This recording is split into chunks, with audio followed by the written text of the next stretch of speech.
The over 4.5 rounds hit, the decision hit. Alexa Grasso more or less put a clinic out on Viviane Araujo. But the most impressive thing, in my opinion at least, was the takedown defense, man. Araujo shot, and she shot, and she shot. And when she realized 10 shots later that she really wasn't having the success that she was looking for, I think we sensed a little bit of panic, right? But then again, here's the big talking point, AJ. At the end of the day, your corner tells you, yeah, you're up 2 rounds or you're up 3 rounds definitively in a very close back and forth fight, which is what it was early on in the fight. Do you agree with that methodology? Would you tell your fighter that in a situation like that, given that the rounds were so close?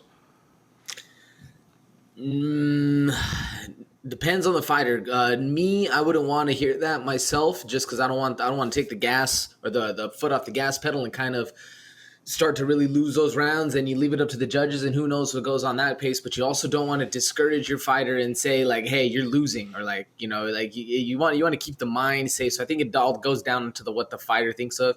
If you tell them they're winning and that's a motivational boost and you're going to keep with it, then yeah.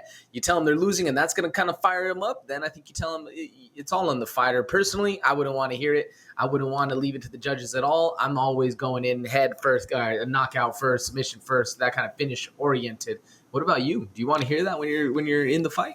Personally, no. I don't want to hear that. I wouldn't give that advice. In my head, or in the person that I'd be coaching, their head is you're always a round down. You need to finish, right? At least a round down. Let's go with the urgency. Let's go with some aggressiveness. Araujo was cracking, and she was landing on Grasso, man. The strike differential wasn't too bad. It was 193 for Grasso, 148 for Araujo.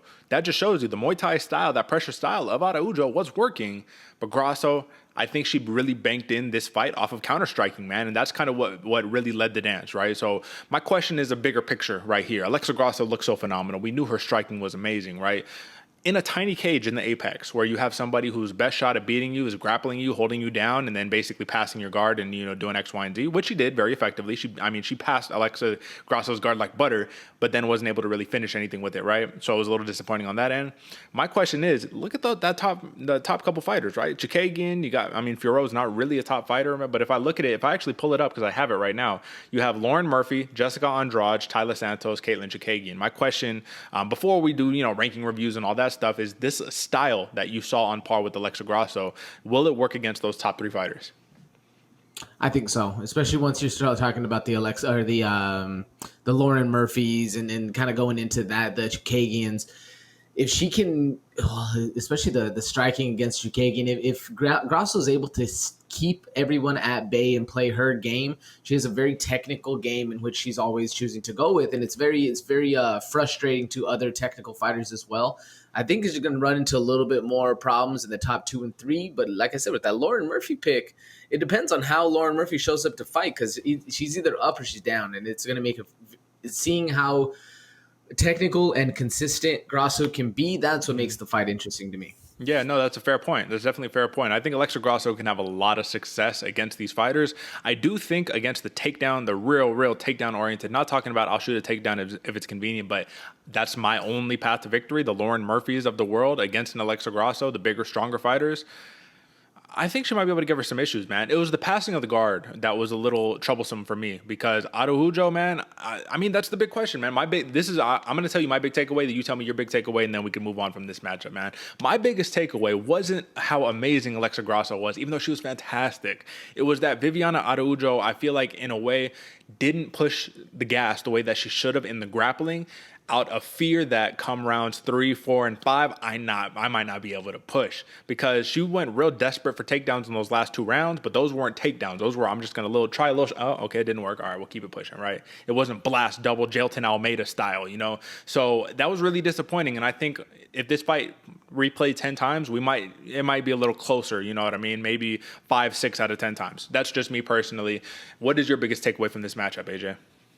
I could see it. I could see what you're saying, Derek. And my biggest takeaway, and it's actually for both fighters, was how the mental game of female MMA, works a lot different than most other, not just sports, but also men's MMA in general, where you were talking about it before.